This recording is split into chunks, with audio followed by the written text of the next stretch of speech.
Good evening. You're watching laARTstream.com and you're watching Creative Current.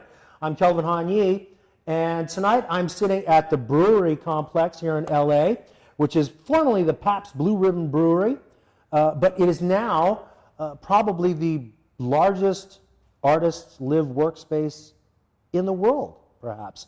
I'm sitting here tonight with Iva Hladis, who is one of the terrific artists here, and we're going to talk about the show that she's going to have opening in November. Am I right? That's right. Eva, welcome to Creative Current.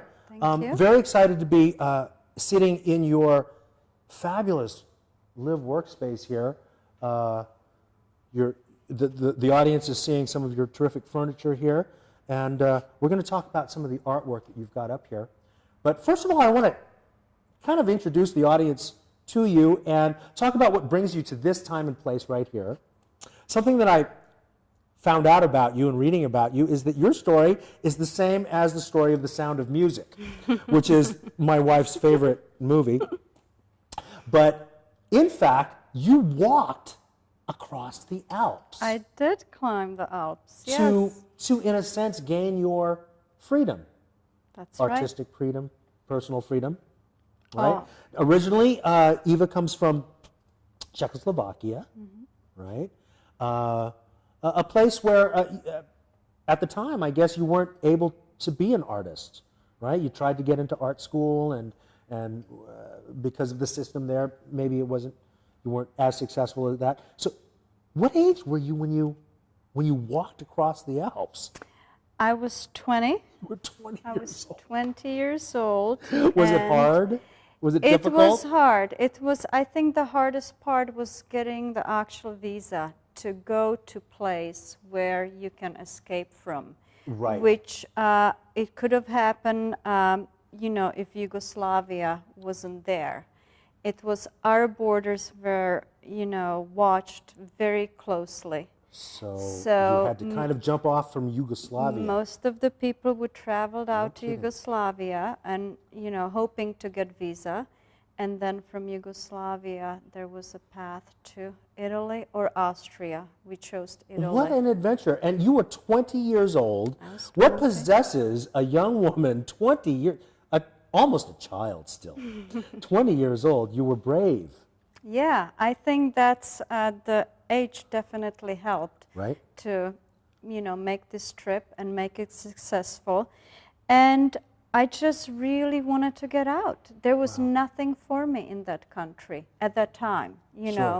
Finishing school, not, studying 4 years, something that I didn't care for. I didn't have any interest in pursuing later in my life. Sure. So the obvious choice after I got visa was, I'm gonna try to escape. Sure. And you were obviously an artist. You were born with this artistic sensibility in you because you've produced some wonderful, wonderful art in your life. We're going to talk a little bit about some of your drawing first, which is a very, I guess it's for a lot of people, it's their first art. I remember for me, just in school, picking up a pencil. That's right. And just drawing. You're learning how to write. You do your little cartoony little stick figures, and you're, drawing mom and dad, and you and your brother going somewhere. That's right. That's how it all starts. Yeah, started just like that. Now I want to take a look at some of these pictures that are sitting above us right here, and for those of you who are watching in the audience. For those of you that live or even have visited around LA, Los Angeles, these images might be very, very familiar to you. All of these images are of historical places in and around LA. That's right. Right? Perhaps I want to take a look at the first one over here to the right. What is this image?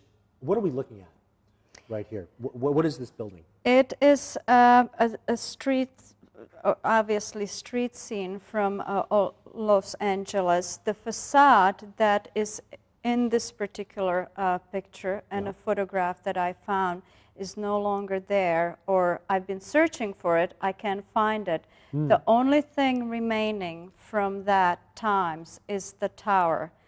And the tower, I guess a radio tower, is in Arcadia Building on Broadway and 6th.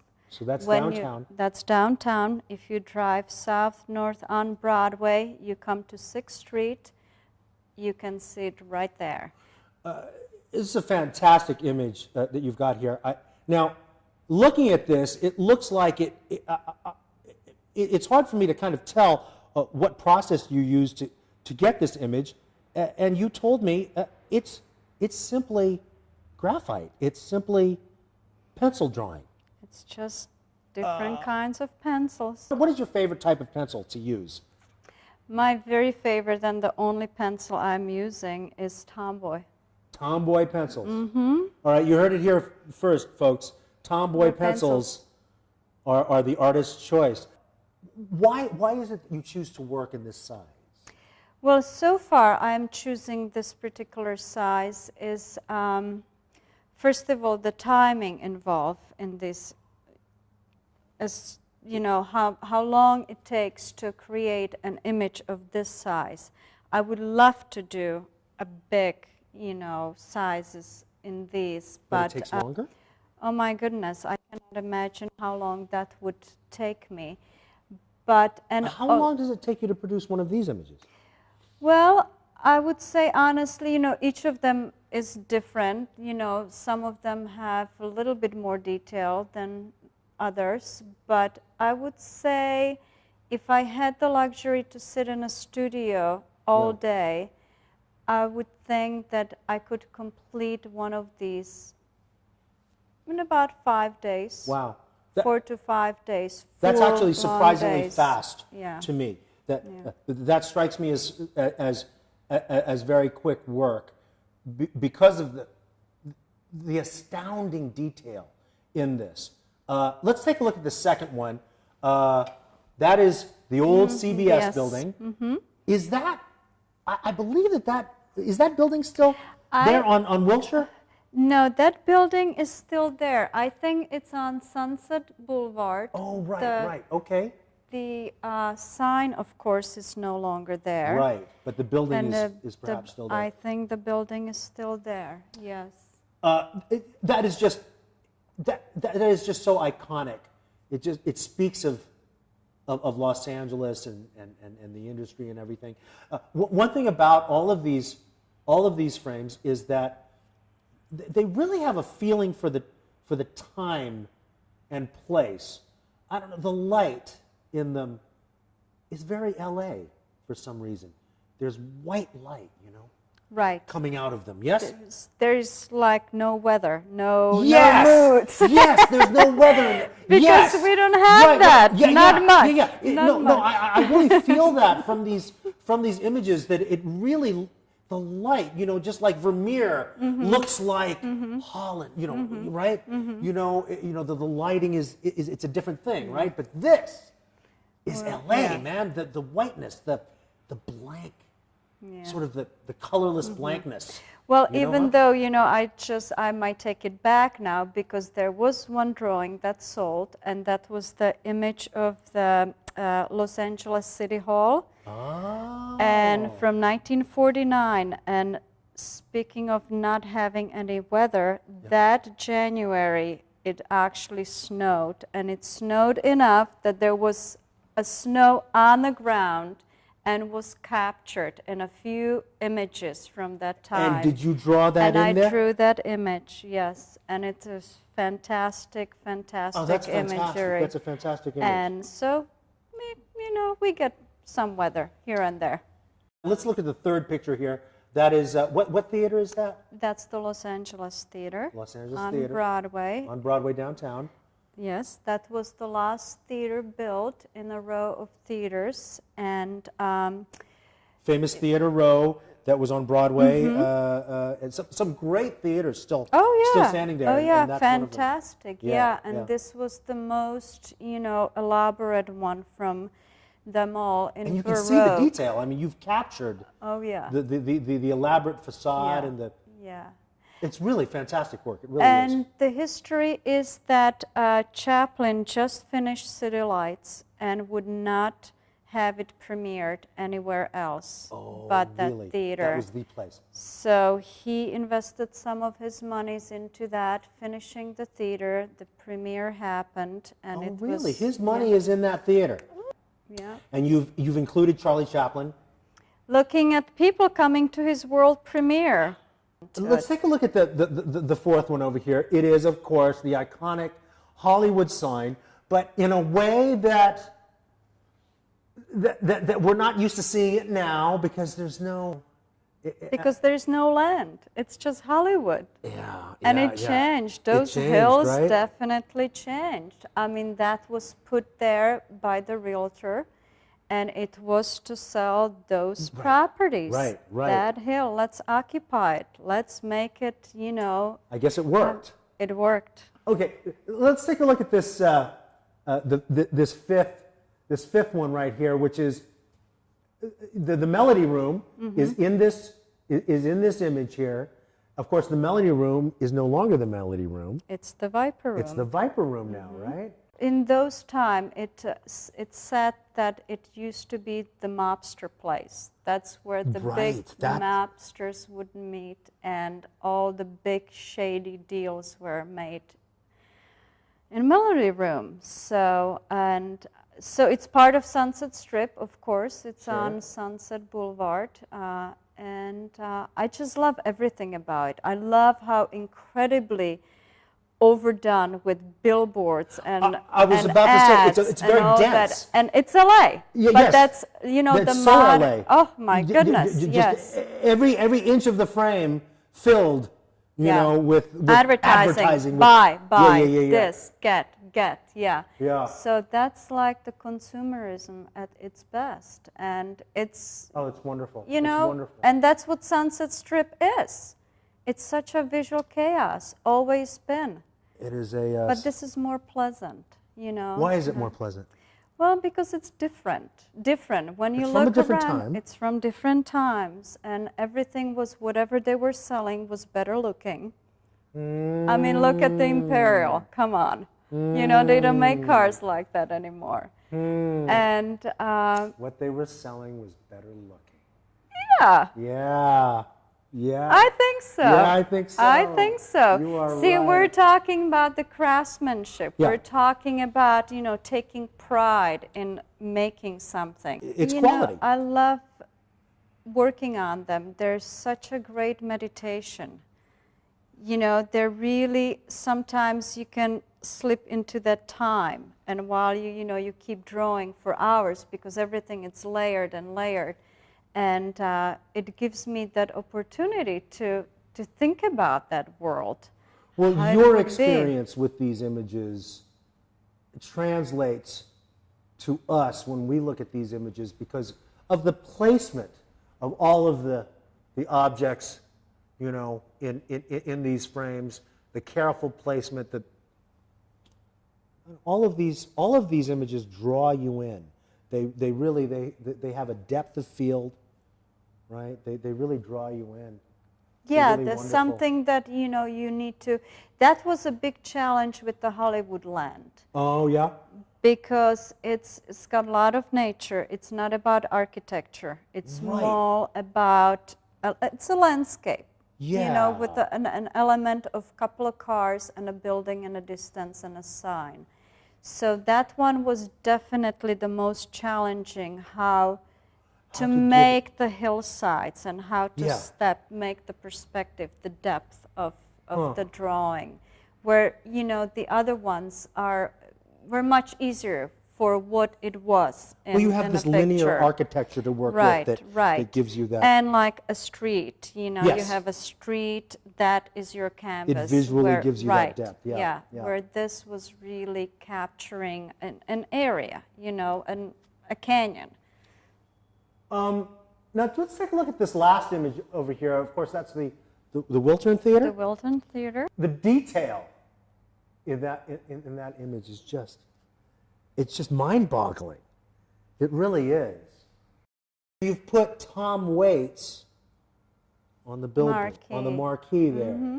You were listening to Tom Waits at the time? I was listening to Tom Waits. I do a lot. Listening to Tom I Waits, love yeah, him. Yes. Tom Waits. There is something so special about this this graphite work. The average person looking at this work could not imagine doing this themselves. You are. And I get that you a are lot. Superhuman. It's so. Thank you. Well, yeah. It's just a, a talent. I always loved to draw. And my brother and I, when we were little, that was like you and like everybody else, we said, was the first media that, that we kind of played with. And it stuck with me and more, and I'm really liking it more and more. Get the lines so thin. It's How do you do patience. that? It's patience, and it's a little training and Sure. little trying and not quitting and just really, working with it like anything else, like acting, Sure. like Sure. building, like, Sure.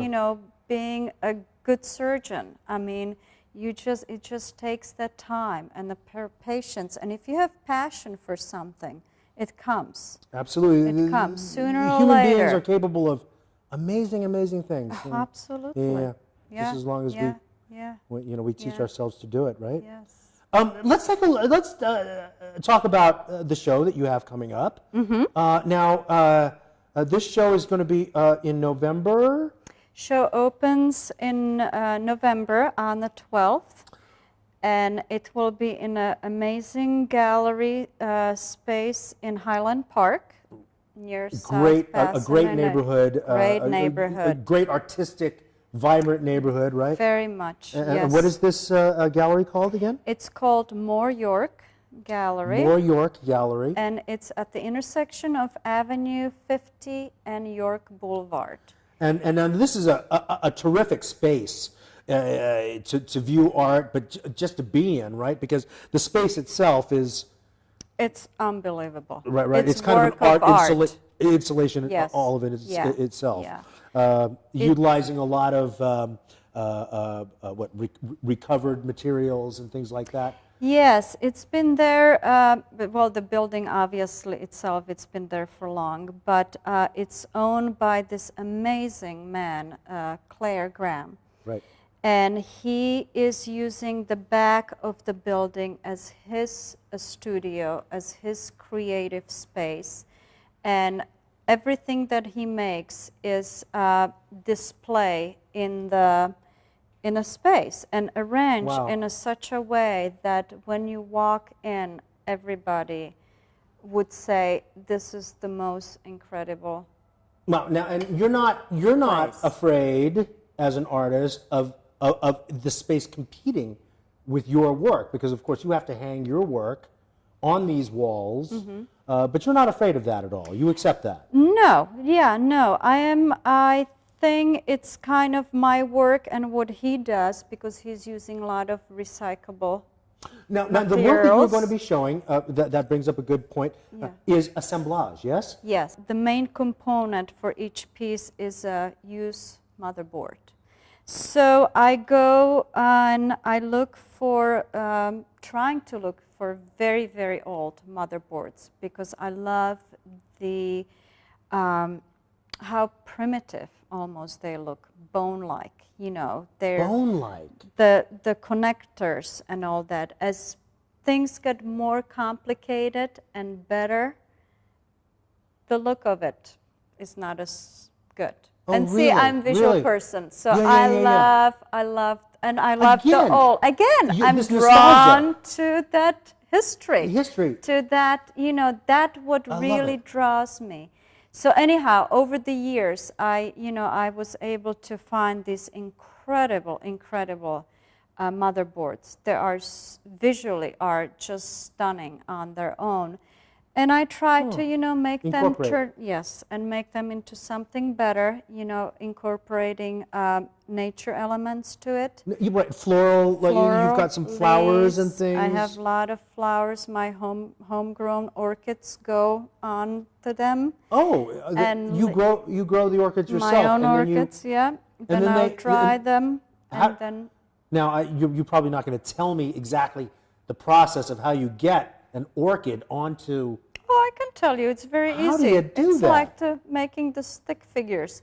You just take the flower when it's wilting, and you put it in your press. Oh. And then you leave it there. You know, you can put it between books or something like that. And then, you know, when it's ready, I apply it to these boards. And so the show is a solo show, and it will be showing just this particular series that's called Origins Extinct. And they're beautiful, beautiful pieces. It's You know, been they're really, kind of- yeah, it's been a very, very successful series for Really? me. I started, it all happened by an accident, I would say, a happy accident. I found some of these boards dumped in my hallway. We have this little sharing corner where everybody brings stuff. So I saw these boards and I thought, oh my God, You were these are inspired. just unbelievable. Wow. So I brought them to the studio. They were sitting in a corner a little bit. I was doing also a commission for a hotel at the time with using ginkgo leaves. I worked a lot with ginkgo dry leaves at that time. So I had to go to my flat files and look through ginkgo leaves that I would be applying to my commission. And so I set the boards on the floor. I'm going through the ginkgo leaves. I'm throwing them on a board that I like to use. And then I looked, and they just looked unbelievable. That technology and that beautiful nature combined was Such just a juxtaposition. yeah, They're but it was completely so opposite pleasing. Yeah, but it was so things. pleasing. And I was reading a book of Jared Diamond's Collapse, which is brilliant, Right. and he talks about Japan and how it survived from the ancient times. And I was about to have a show in Japan representing Los Angeles artists. And I was trying to think, what am I going to do? I cannot paint. My paintings take me forever to complete. Really? So I'm sure you can all paint, of but- that was, you know. Well, was that's very that. interesting because I was looking at some of the assemblage, the pieces. They really have a Japanese graphic feel to them. I mean, just the placement and, you know, I mean, you know, like Toulouse-Lautrec, the French, you know, were doing it. I mean, it really has that visual Japanese Have the feel layout. of it, The yeah. feel And I of think, it, yeah, and that was something intentional. I definitely wanted that look because I was going to Japan with these pieces. You were feeling it. And I was feeling it, Yeah, and I was yeah. trying to capture the Japanese society and, you know, how they respond to nature and how they treasure nature and how they, you know, this country How they is- control it sometimes. well, You yeah, know, you or have they work to. with it. Yeah, absolutely. I mean, this country is 75% forested. Yes. You know, Yes. and you see it. It's such a, I mean, you know, it's the best. It's the leading country in you know, the industrial revolution, electronic revolution. Definitely, you know, Of we the don't last talk century, yeah. about Apple, but everything else. Sure. But you know how much they appreciate their surroundings. And this whole work, actually, this whole series talks about it throughout the years. They're kind of educational pieces as well. Oh, really? In what way? How is that? I like to always let people know what they are about, what they talk about, and definitely when people are buying piece, they want to know, you know, what is this all Yes. about? Yes. And you have an answer for them. Yeah, Good. and it's a message about how important the balance is in the world, how we need to take care of our environment. And so all the writings I use in a lot of the pieces, it's kanji, and Yeah. I use that because it's beautifully It's looking, visually yeah, pleasing yeah. again. It is, Here we yeah. go again. Sure. And it's ancient. It's, you Yes. know, it carries history. And every particular piece has a different message. You know, I'm dealing, you know, about the importance of the balance, about the environment, about the Sure. elements, the 5 elements. It's all about that. This has been a fantastic discussion with you. Thank and you. you know, I first fell in love with your art just looking at it, but then getting to know you as a human being and getting an insight into what your art is all about is really wonderful and fascinating. And I hope that the audience really appreciates really getting to know you and really getting a sense of what all of this art is about. Yeah, it's a pretty picture that you can put on the wall, but it really has some deeper resonance than that. I'd love you to come back on the show sometime and talk about this huge printing press that I'm looking at right now, the Vanderkook 219, and I know that there's a wonderful story about that. You found this in a junkyard somewhere, and then you cleaned it all up yourself by hand. Everything and all has that. a story in this loft. Yes. It is a beautiful loft. I'd love to come back and have another conversation with you, but I want to remind the audience that your show is going to be in Highland Park on November the 12th. Opening. And there is also a conversation with the artist on the 20th. Okay. In the afternoon from 3 to 4. And the name of this gallery is? MorYork. MorYork Gallery in Highland Park. And on the 12th, the opening, it sort of coincides with the art walk in Highland Park. There's going to be. Yes. It's sort of a big event? Yes, yes. Every first Saturday of the month, no, I'm sorry, second Saturday of the month, they have their art walk. So, you know, all the galleries, all the cafes, restaurants will be open. And like you said, it's really great neighborhood. I really like it. It's an incredible neighborhood, Highland Park. If you haven't been out there. Yeah. Right. It's worth checking out. Right, sure. It's got a great ethnic feel. There's a lot of great art and coffee houses and stuff around there, and it's an old neighborhood in Los Angeles. It's really worth checking out. November the 12th, you're opening that show. 6 to 10. 6 to 10. Get on out there and take a look at some of the other galleries as well, and meet Iva Hladis. And it's been wonderful to talk to you. Please come back. I've been Kelvin Han-Yi. You're watching laARTstream.com. This is Creative Current. Thanks for joining us. Thank you.